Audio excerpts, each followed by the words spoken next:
they're the reason why I wanted to eventually play this game, because the way they played it, the way they got dirty, the way they threw the ball across the infield, the way they hit home runs. I mean, those are all things that I watched as a kid. If that ball left the pitcher's hand and I could see it, I thought that I could hit it. If I could reach it, and if I caught it, they were out because I had a pretty good arm. We enjoy competing day in and day out. That's what I want them to remember, is that I came to play every day and I came to play hard, and I competed. And that's how I do it as a manager now. I compete, and I come to compete against the opposing team, and I think that's the only way the game should be played. Tradition is very important.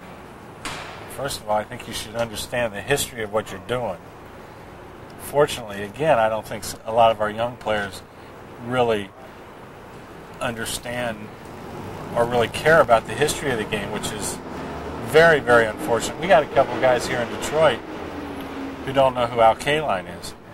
And what you know, I mean, that in itself is ridiculous, you know.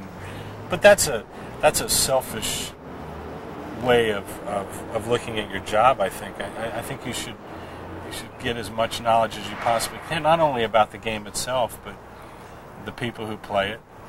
I mean, most of the people who have played this game have a real passion for it, and the guys that are successful have a real passion for it. The guys that aren't successful could care less about the guy next to them, and quite frankly, I could care less about them either.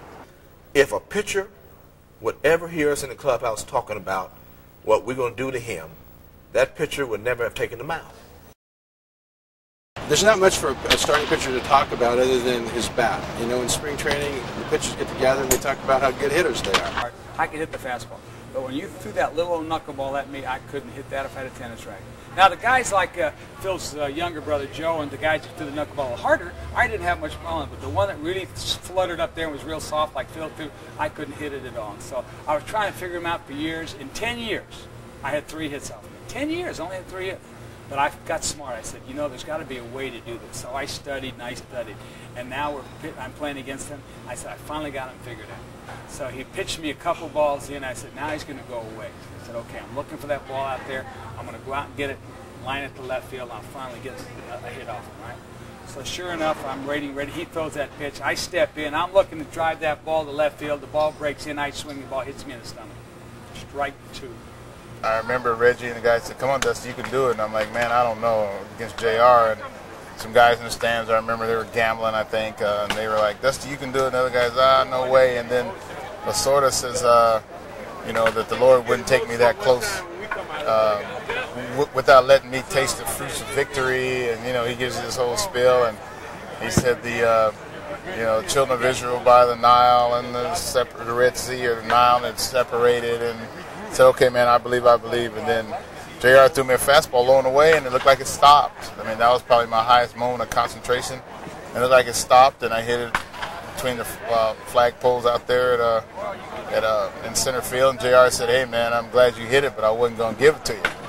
And, you know, that was a big moment for us, and we went on to the World Series. Bill Lee threw the ball between his legs one day when he pitched against us, and I wanted to go out and beat his head in.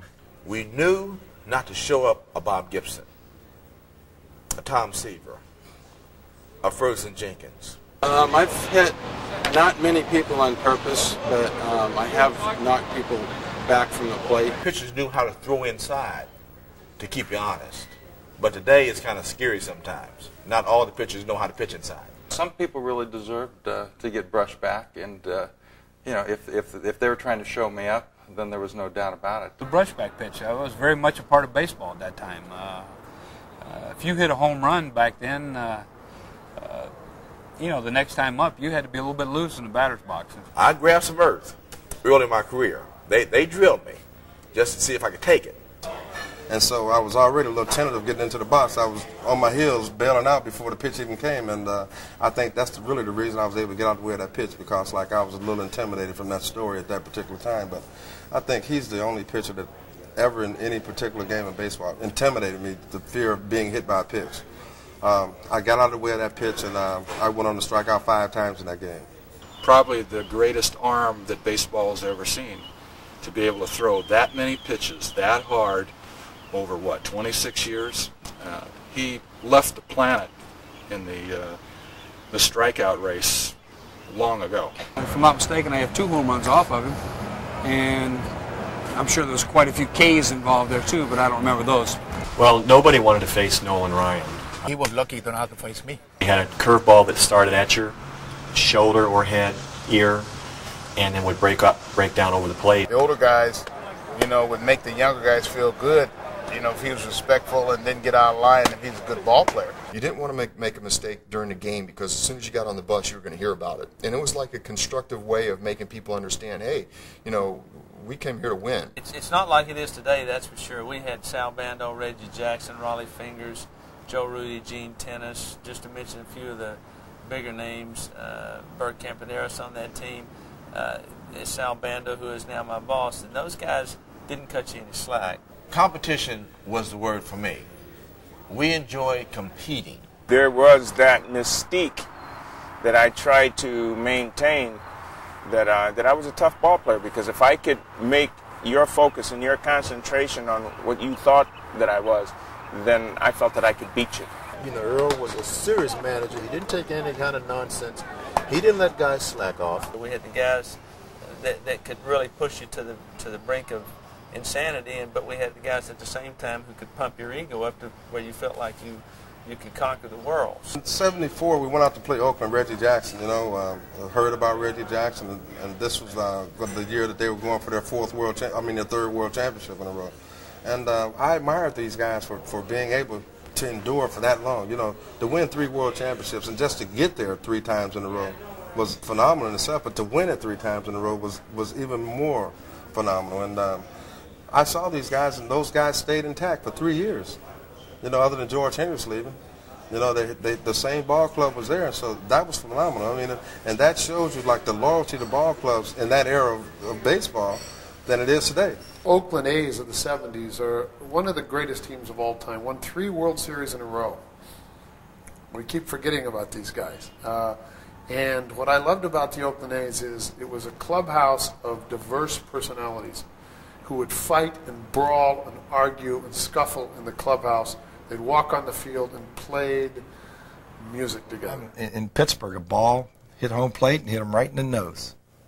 And blood's flying out of it. I mean, it's just pouring. Tony Barteroom goes out there. I run out there.